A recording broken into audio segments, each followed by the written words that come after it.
Hello दोस्तों, मैं doctor bridge और हमेशा की तरह आपके लिए एक और इंटरेस्टिंग स्टोरी लेके आया हूं।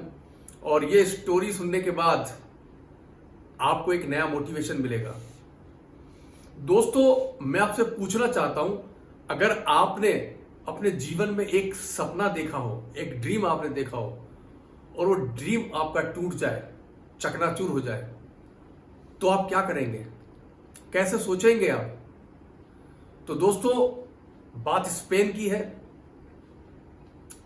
जूलियो नाम का एक लड़का, 10 साल का जूलियो इग्लेसियस, वो बहुत बड़ा फुटबॉलर बनना चाहता था। वो अपने पेरेंट्स से कहता था कि एक दिन मैं हमारे देश का बहुत बड़ा फुटबॉलर बनूंगा। उसे गोल कीपिंग करना बहुत अच्छा लगता था। जब उसके पेरेंट्स ने उसकी ये बात सुनी, उस पर विश्वास जताया और वो उसे कोचिंग के लिए ले गए। अब वो फुटबॉल मैदान में जाता और अपने कोच के साथ खूब प्रैक्टिस करता और उसका कोच भी उससे बहुत प्रभावित हुआ। अपने कोच से वो कहता, एक दिन मैं अपने देश के लिए खेलूंगा। और उसने खूब प्रैक्टिस करी। देखते देखते 10 साल से वो कब 20 साल का हो गया, पता ही नहीं चला। और वो दिन भी आ गया जब उसका सिलेक्शन उस स्पेन की टीम के अंदर हुआ।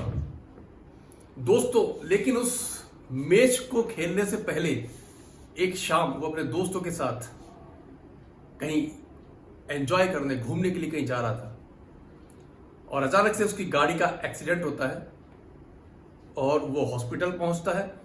डॉक्टर्स जब उसको चेक करते हैं, देखते हैं और उसके पेरेंट्स को बोलते हैं कि अब ये कभी भी चल फिर नहीं सकेगा, क्योंकि उसका नीचे का हिस्सा पूरा पैरालाइज हो गया है। उनके पेरेंट्स को बहुत दुख होता है। वो अपने बेटे के पास जाते हैं और अपने बेटे को इस सच्चाई से अवगत कराते हैं। उसको बहुत दुख हुआ। उसका बचपन का सपना, जो इतनी कड़ी मेहनत से उसने पाने के लिए, पूरा करने के लिए उसने इतनी कड़ी मेहनत करी थी, वो दिन भी आ गया, लेकिन वो वहां से चूक गया। लेकिन उस समय उसके दिमाग के अंदर दो बातें चल रही थी। पहली बात, या तो जीवन भर मैं ऐसे ही अपाहिज होकर अपनी जिंदगी गुजारूं, और दूसरा, या फिर मैं कुछ ऐसा करूं जिससे मेरा ड्रीम एक फुटबॉलर बनने का था वो ना बन सका, तो कुछ ऐसा करके जाऊं जो लोगों के अंदर एक मोटिवेशन पैदा करे। उसने दूसरा रास्ता सुना और उसने एक गिटार मंगवाई अपने लिए और 1.5 साल तक वो हॉस्पिटल में रहा।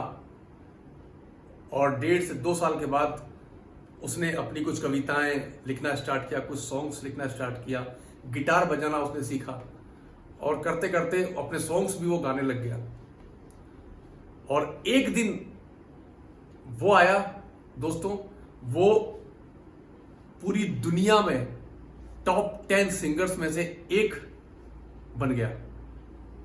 दोस्तों, अगर वो चाहता तो वो अपनी जिंदगी अपाहिजों की तरह जी सकता था, लेकिन उसने अपने ड्रीम को एक नया डायरेक्शन दिया। जी हां दोस्तों, जब भी हमारे पास प्रॉब्लम्स होती हैं तो हमारे पास अपॉर्चुनिटी होती है। 2 रास्ते होते हैं, वो आप कौन सा रास्ता तय करोगे, आप कौन सा रास्ता आप डिसाइड करोगे, ये तय करता है कि आप क्या हैं।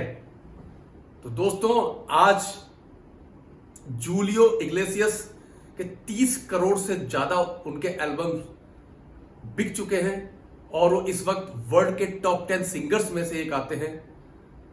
तो दोस्तों, हमें सीखना चाहिए कि जब हम अपना कोई एक ड्रीम लेकर चलते हैं और अगर वो ड्रीम अगर हमारा टूट जाता है तो हमको एकदम से एट ए टाइम हमको हमेशा एक ऐसा रास्ता चुनना चाहिए जिससे हम उससे ज्यादा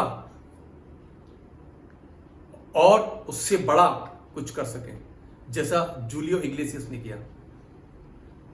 तो दोस्तों, ये कहानी आपको कैसी लगी अगर ये कहानी आपको अच्छी लगी तो इस वीडियो को शेयर करिएगा, जिससे कि और लोग जिनको इस कहानी की जरूरत है उन तक ये बात पहुंच सके। आज के लिए इतना ही। नेक्स्ट वीडियो में फिर आपसे मिलूंगा। तब तक के लिए थैंक यू।